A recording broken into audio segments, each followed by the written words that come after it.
네, 오늘 수요일에 사무엘상 14장 말씀으로 은혜 받는 시간을 갖기를 원합니다. 14장의 내용이 좀 길어서 선별해서 몇 가지 우리가 구절을 읽었는데 혹시 여러분 이 구절을 읽으면서 어떤 특징이 있는지 확인할 수 있을까요? 어떤 특징이 있었을 것 같아요? 제가 선별된 구절을 요나단의 문제나 네. 그 백성들의 그 지친 문제나 네.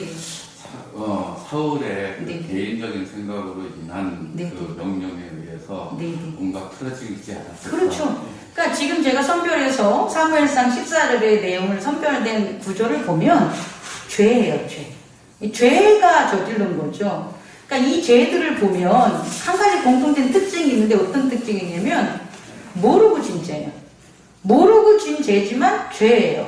왜냐? 자기는 모르고 지었지만 하나님과의 어떤 행위나 맹세나 어떤 것들을 모르는 거예요. 그러니까 내가 무지해서 몰랐던 나의 초점, 그걸 기준점으로 삼지 말고 일어나는 상황들, 어떤 상황들, 변화된 상황들이 있는데 그 상황을 감지하지 못한 거예요. 누가? 내가. 그럼 그게 모르고 지은 죄라고요. 우리가 모르고 지은 죄는 자기에게 어떠한 의무나 책임을 회피하는 경우가 많아요. 나 몰랐어요 이래요. 근데 그게 아니라 하나님께서는 알고 지은 죄도 심판하지만 모르고 지은 죄도 심판되는 거예요. 특히 이 모르고 지은 죄는 내가 어떤 상황을 적극적으로 이렇게 알 수 있는 지혜가 부족한 것들이 원인이 된다는 거예요. 그게. 그러니까 내가 충분히 어떤 것을 했더라면 이런 것들을 막을 수가 있는데 나의 의로운 어떤 노력이 부족함으로 말미암아 내가 모르게 되는 일들, 그래서 저지른 죄가 모르게 된 죄라는 거예요. 그럼 우리 오늘 선별된 말씀을 들면 요나단은 전쟁에서 큰 공을 세운 거잖아요. 이스라엘을 구원하는 큰 공을 세웠음, 또 용맹스럽게 여러 도움, 하나님의 도움만 받고 어떤 군대적인 도움을 받지 않았음에도 큰 일을 행한 거잖아요. 그럼 요나단은 하나님 앞에 충성되고 열심히 한 거죠. 그런데 그가 뭐가 된 거예요? 죄인이 된 거예요, 여러분. 자기 아버지인 사울 왕이 아무것도 먹지 말라는데 그가 꿀을 먹은 것, 그 소리를 못 듣는 거로 말미암아 요나단은 뭐가 된 겁니까? 죄가 졌다는 거예요. 그러면 아이고 요나단은 못 들어서 그랬는데요. 우리 아버지가 사울인데요. 라고 그래가지고 그 죄에 대해서 면책이 될 수 있냐? 그렇지 않다라는 거예요, 여러분. 그가 모르고 지은 죄지만 요나단은 그 꿀을 먹음으로 뭐가 된 거다? 죄에 대한 책임이 져야 되는 거죠. 죄에 대한 결정, 죄에 대한 흠에 대한 결정된 상황이 요나단에게 반드시 뭐한다? 벌어진다라는 걸 우리는 알아둬야 돼요. 그리고 또 읽은 건 뭐가 되냐면 이스라엘인들이 전쟁에서 하나님의 백성은 율법적으로 송아지를 뭐 하는 거예요? 먹을 때 고기는 먹어도 되지만 피나 기름을 먹으면 안 돼요. 이건 하나님의 것이기 때문에. 근데 이들이 뭐를 먹었습니까? 소와 송아지를 피째 먹었다는 거예요. 근데 이들은 이건 알면서 지은 죄예요. 율법은 알았어요. 근데 그 아는 것을 상황이 잃어버리게 만들어서 모르게 지은 죄가 되는 거예요. 원래대로 평상시에 평화로운 세상이라면 소나 송아지를 피째 먹으면 안 된다는 것을 깨닫고 알고 살아가는데 전쟁에 있어서 급박한 상황과 더불어 사울이 이들에게 탈취문들을 갖다가 뭐 하는 거예요? 이렇게 갖지 못하게 하고 또 하나는 먹을 것을 금하는 것을 했어요. 그러다 보니 이 백성들이 평정한 시기에는 뭐 해야 되는데 소나 송아지를 피째 먹으면 안 된다는 걸 알고 있는데 급박한 상황, 외부적인 환경과 어떤 고난과 역경이라는 것을 당했을 때 이들이 알고 있는 사실을 모르게 되는 거예요.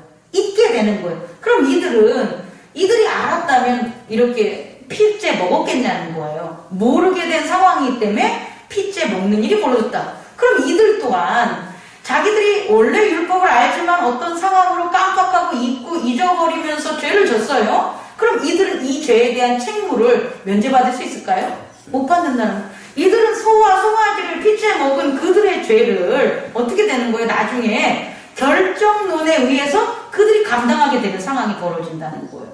그리고 마지막으로 사울이죠. 사울은 자기가 어떠한 일, 예를 들어서 전쟁에서 이스라엘인들을 갖다 파견하고 모함에 있어서 그가 앞으로 일어날 하나님의 의지를 알았어요, 몰랐어요? 모르고 번제를 드리고 했잖아요. 그래서 앞에 하나님의 의지를 모르는 가운데 저지른 사울의 죄, 그 죄는 면책당한다? 면책당하지 못하고 결정론적으로 사울의 인생에 있어서, 그의 가족들에 있어서, 그의 가게에 있어서 영향을 받는다 못 받는다? 받는다는 걸 깨닫는 저와 여러분 되기를 원합니다. 잠시 제가 여러분들과 시켜가면서 이 얘기를 할게요. 어떤 분들이 우리가 살아가면서 교회 생활을 하는데 도무지 이해가 안 되는 사람들이 있어요. 어떤 사람들이냐면 찬양을 정말 열심히 해요. 그리고 기도도 어떻게 해요? 정말 열심히 해요, 여러분. 그리고 나름대로 말씀도 잘 깨달아. 설교하고 나누는 그런 것들에 대해서 알고 이해합니다, 압니다, 여러분. 질문하면 대답도 잘해요, 여러분. 그런데 이런 그들이 어떤 측면에 있어서 신앙적으로 성장하지 못하는 것을 확인할 때가 있어요. 어떻게 신앙적으로 성장하지 못하냐면 이런 것들이에요. 하나님을 원망하는 기도를 해요. 자기의 삶에 있어서 자기의 삶이 변화되지가 않는 거예요. 변화라는 것보다 말을 다시 한번 수정하면 회복되지 않는 것.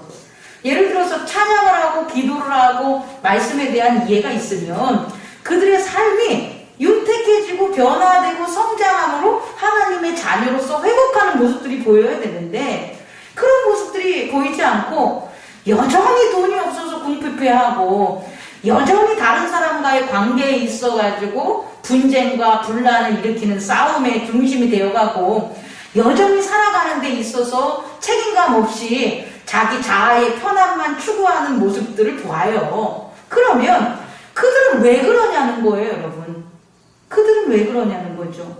기도도 하고 찬양도 하고 말씀도 다 알면서 왜 결정론된 상황에서 벗어나지 못하고 계속 결정론된 그들의 삶 속에서 그들의 삶에서 변화되지 않는 꿈과 종의 삶에서 그들은 계속 살아가냐는 거예요.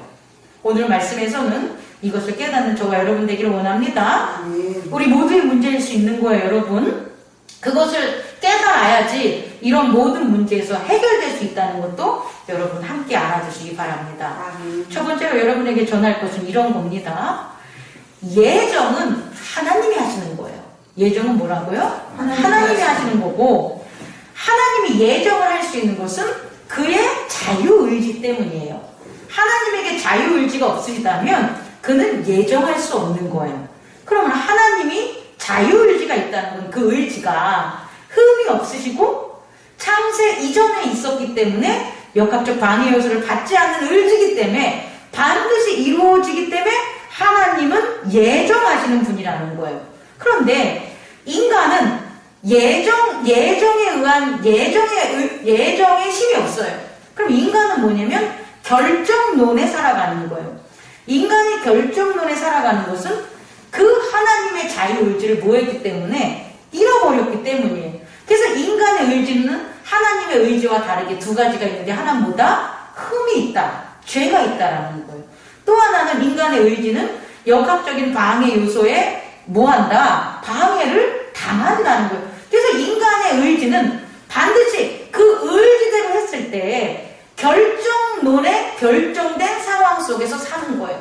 그래서요, 하나님의 자유의지로 예정된 그 결과가 뭐냐면 하나님의 나라예요.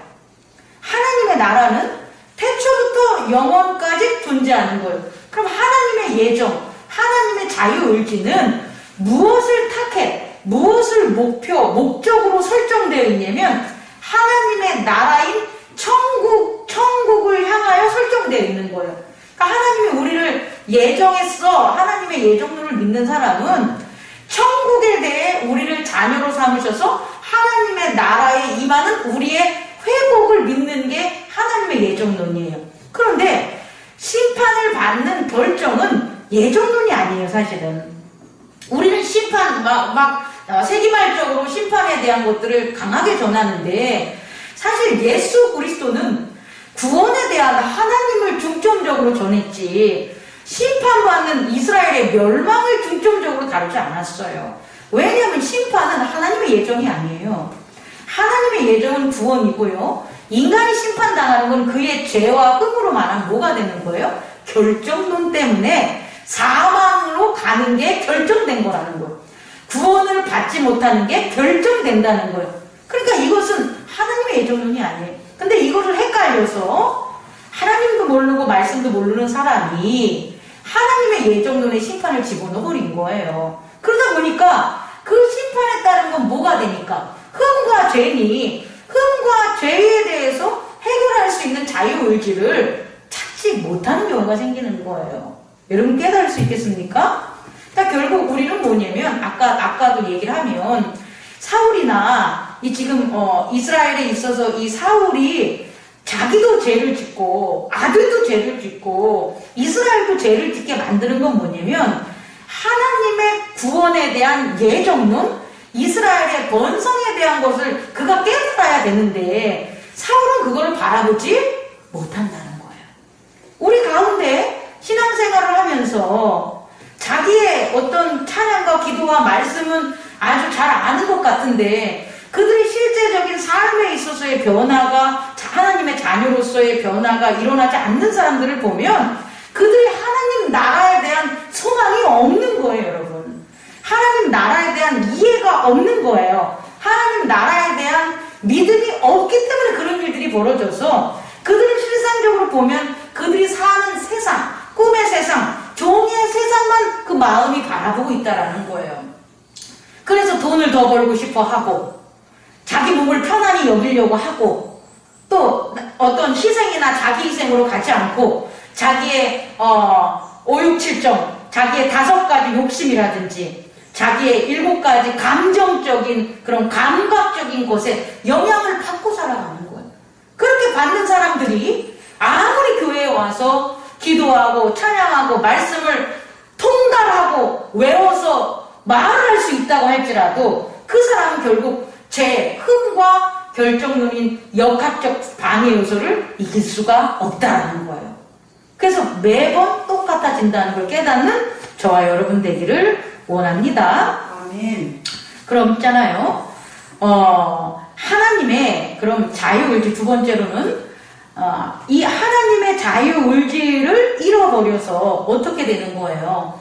그럼 결정론에 사는 죄악된 세상에 사는 사망과 음부로 갈 수밖에 없는 사람들, 그런 사람들이 하나님의 자녀라면 하나님의 자녀는 그곳에서 이겨낼 수 있고 끊고 다시금 회복될 수 있는 방법이 있을까요? 없을까요?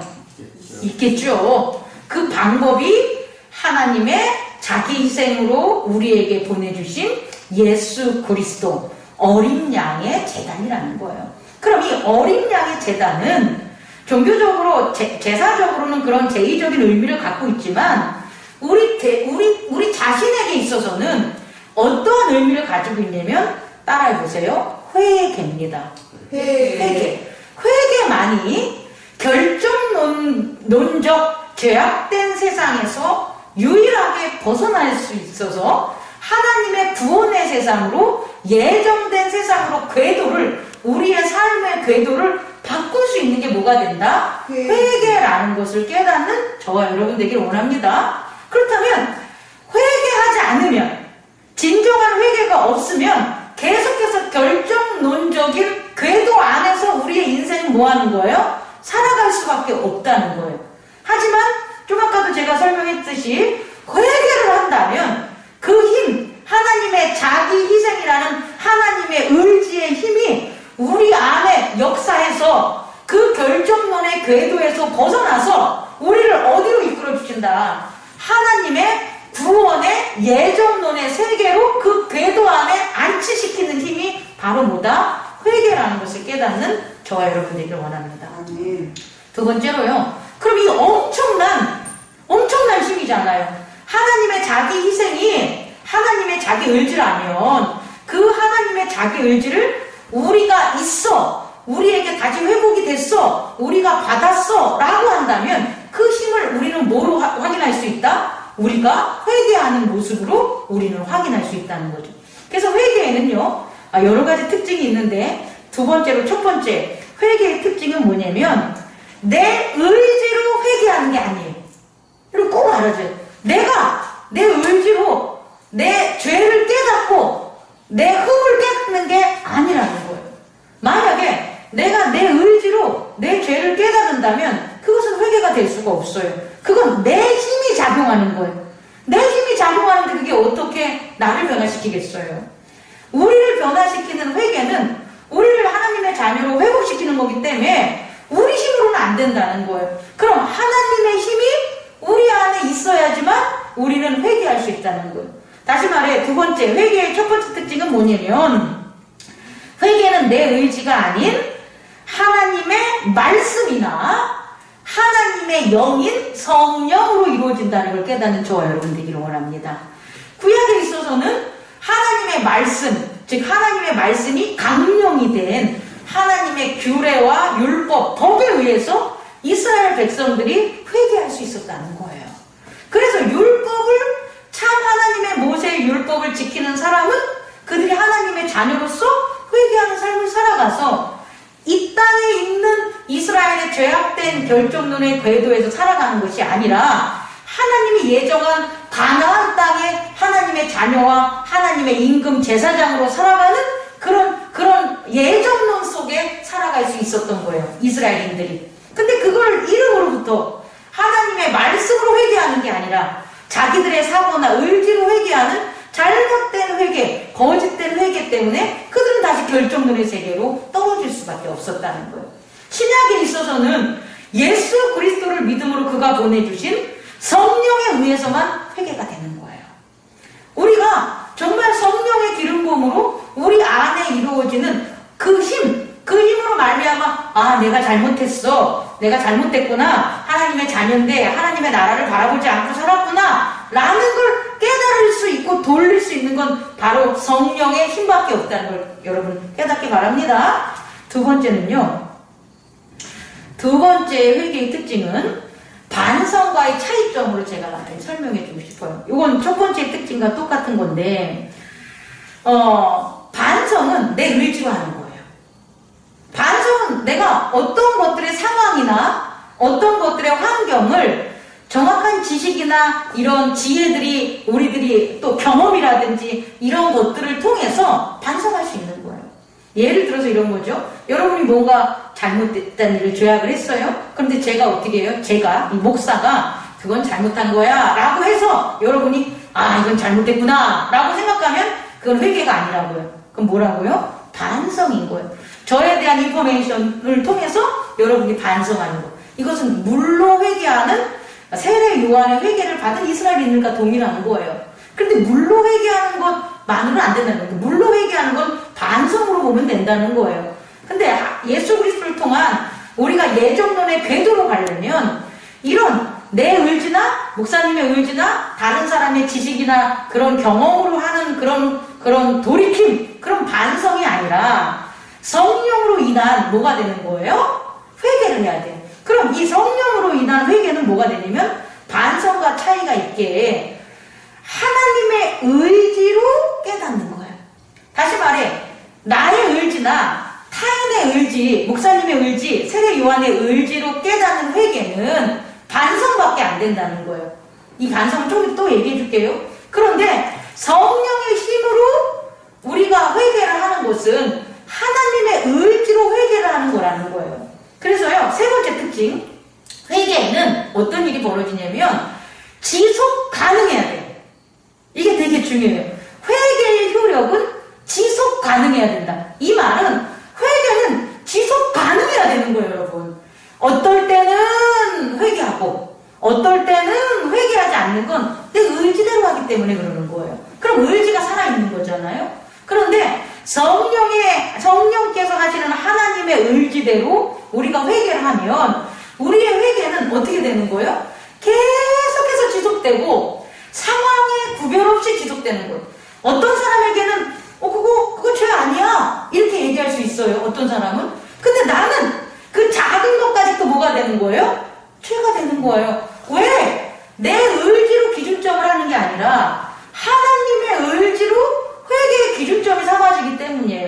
그러니까 여러분들에게 있어서는 회개될 내용이 아닌 것들이 있을 수 있지만 저 장미경 목사에게 있어서는 회개될 내용에 있다라는 거예요, 여러분. 각자마다 그것은 이 세상의 법처럼 정해져 있는 게 아니라 하나님의 의지가 우리를 예정한 구원으로 이끄는 것에 있기 때문에 우리 모두에게 있어서는 성령이 이끄는 회개가 다르다는 것을 깨닫기 바랍니다. 물론 공통적으로 하나님 나라를 이끄는 예정이지만 각자가 처해져 있는 흠과 역학적 방해 요소가 다르기 때문에 각자의 회개는 달라요. 그런데 불구하고 지속적이어야 된다는 거예요. 결국 목사도 목사 돼가지고 구원받았으니까 회개할 게 없는 게 아니라 엄청난 회개가 계속해서 역사하는 거예요. 예수 그리스도가 가르쳐준 주기도문처럼. 이해할 수 있겠습니까? 이게 회개의 특징이라는 것을 깨닫는 저와 여러분 되기를 원합니다. 세 번째로요, 이런 것들, 다시 말해서 회개를 하지 못하게 만드는 게 실제적으로 저는 죄악의 가장 큰 힘이라고 생각을 해요. 그러니까 이제 세 번째로 여러분에게 전해주고 싶은 것은 오늘 사울이 역학적 방해 요소를 당하지 않았겠습니까? 그죠? 그 방해 요소를 우리가 지난 시간에 설명했는데 첫 번째는 백성이 흐트러지고 두 번째는 사무엘이 기한 내에 오지 않고 세 번째는 뭐가 됩니까?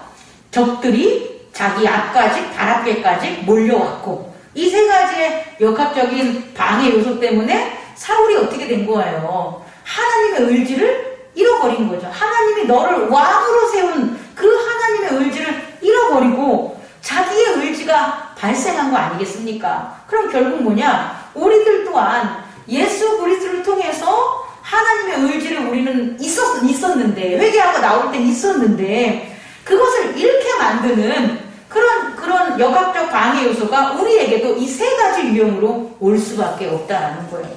그래서 세 번째, 첫 번째로 제가 여러분들에게 전하는 역학적 방해 요소에서 역은 힘력자가 아니에요, 여러분. 과학에서 말하는 역학적인 것, 그 역학적인 것의 역자는 힘력자예요. 그런데 제가 여러분에게 전하는 역학적 방해 요소는 변할 역자, 주역, 유교의 사주, 거기서 말하는 역, 8궤, 64궤, 이런 궤를 얘기하는 그 힘인 역 말하는 거예요. 변할 역자. 그 변할 역자에 의해서 발생하는 게 사단의 관계이고 사단의 방해라는 것을 깨닫는 저와 여러분 되기를 원해요. 그럼 이 변할 역자, 주역에 나오는 이 변할 역자는 뭐냐면 차이, 가장 시초가 뭐냐면 음양의 차이. 두 개의 극과 극의 차이 때문에 그것이 아주 작은 거라도 차이가 발생하면 거기서 뭐가 나오냐? 변화가 나온다고 하는 거예요.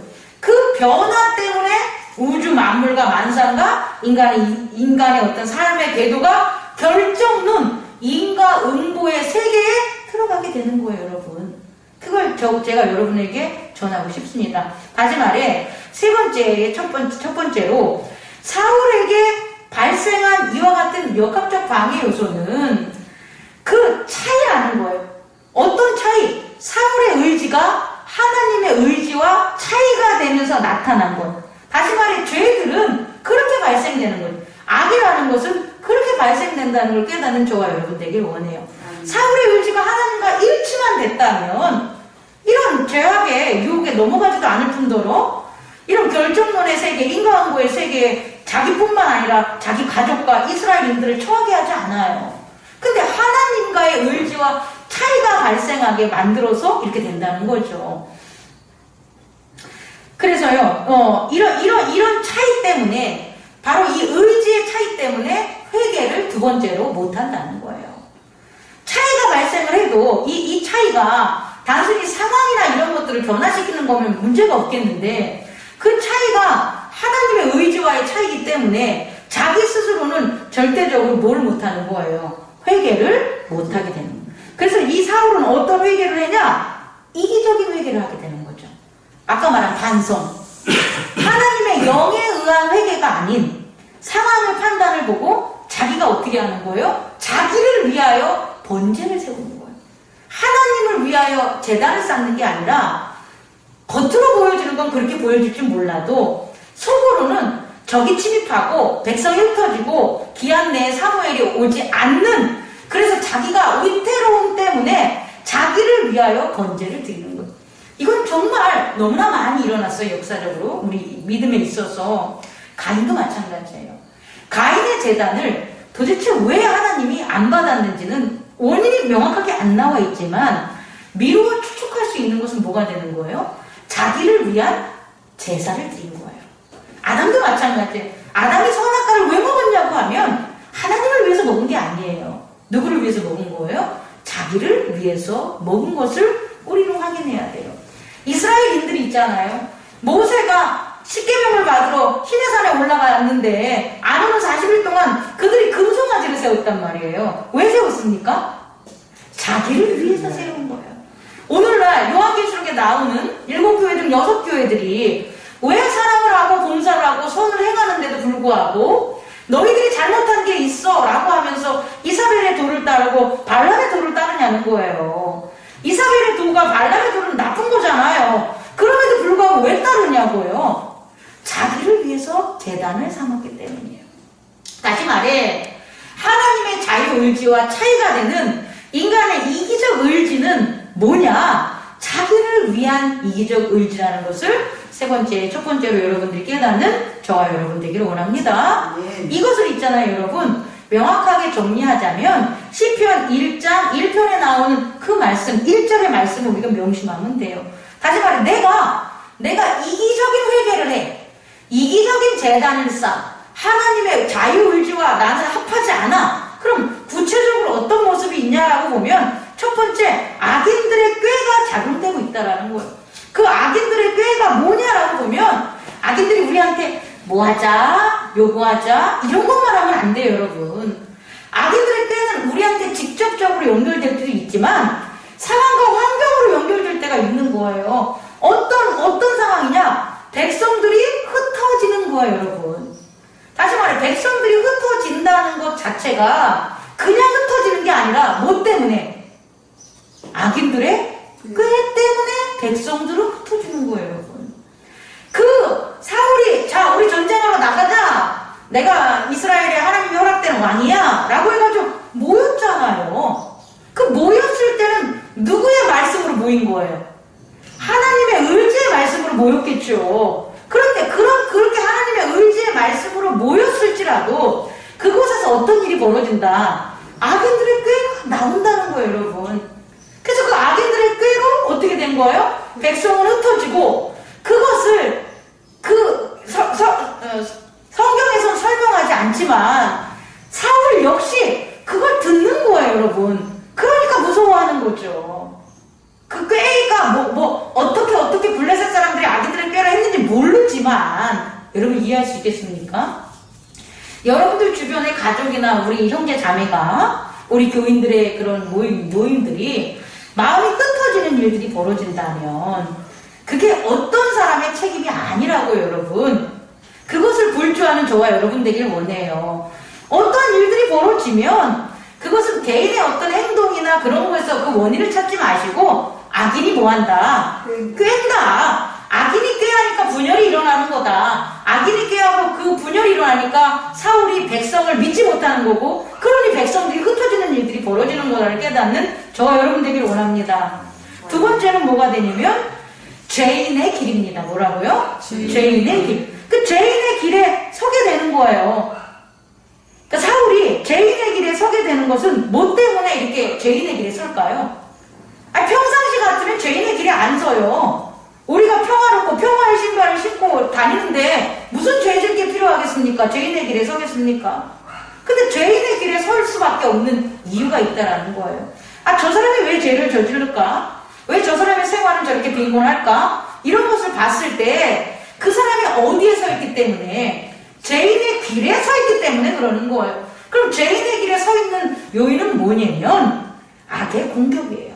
오늘 사울에게 적들이 뭐한 것처럼 공격하고 압박을 하기 때문에 사울이 어떻게 되는 거예요? 죄인의 길에 서게 된다는 걸 깨닫기 바라요. 우리들도 살아가면서 저 목사를 압박을 하거나 막 물리적으로 두려움을 주거나 이런 것을 주면 제가 평소에는 뭐 하는데 평화의 길에 하나님의 하나님의 자녀 의인의 길에 서 있는데 그런 압박을 받으면 난 어떻게 된다? 죄인의 길로 밀어질 수밖에 없다라는 거예요, 여러분. 아까도 설명했지만 이것은 어떠한 보이는 눈에 있어서의 상황과 인물에 그 초점을 두지 마시고 어떤 사람이 죄를 저지른다면, 내가 죄를 저지른다면 나는 어떤 거예요? 물리적인 공격을 받고 있다는 거. 다시 말해 악인들, 악한 것들, 사탄들, 죄악들에 뭘 받고 있다? 공격을 받고 있다는 걸 깨닫는 저와 여러분 되기를 원합니다. 세 번째는 있잖아요. 세 번째는 어디에 있겠어요? 오만한 자의 자리에 앉게 된다는 거예요. 오만한 자의 자리에 앉은 가장 큰 특징은 뭐냐면 배은망덕이에요. 맞나? 배은망덕? 은혜를 모르고 망덕, 덕을 잃어버리는 거라는 거예요. 다시 말해 사울이 오만한 자의 자리에 앉았다는 것은 누구의 은혜를 잃은 걸까요? 하나님의 은혜와 누구의 덕? 사무엘의 덕을 잊어버린 거예요.